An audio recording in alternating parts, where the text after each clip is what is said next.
like I shouldn't make such statements. Okay, so whatever. So you're talking about why finite and not infinite, and here it's not just infinite. I mean, it can be arbitrary. So it can be an uncountable collection also. No conditions there. Yeah. No conditions there.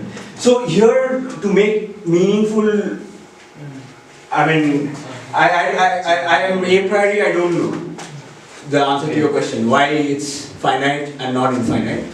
But what I can guess is, if you allow arbitrary intersections, like that would mean that this collection that you have taken is closed under arbitrary intersections, right? In some sense.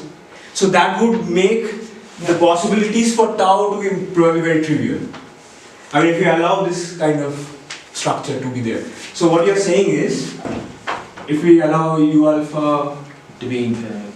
some indexing set inside tau, then intersection alpha, U alpha should belong to tau.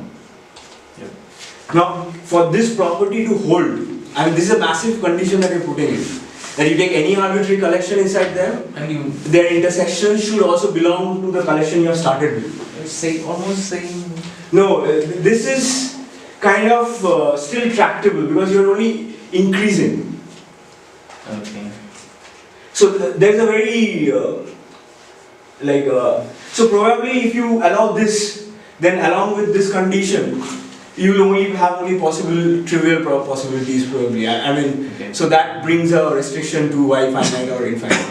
I mean, I'm saying this with a pinch of salt because I don't know the answer. Like topology is kind of defined starting like this. Oh, okay. So we start working with topological spaces and make understandings out of that. Okay.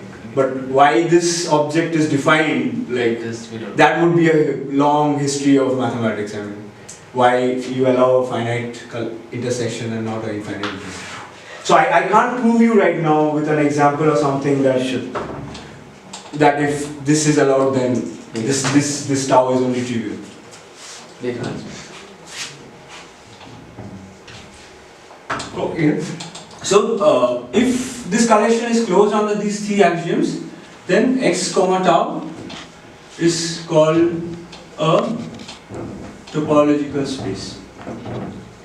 Okay. No, I should understand better with this.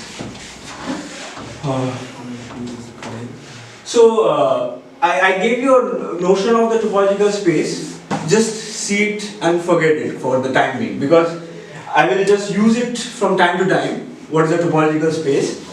But my main motivation, as you can see on the screen, that is to consider co-structures, which is again a collection, but a different kind of way of defining collections of subsets of some different set starting with the set X.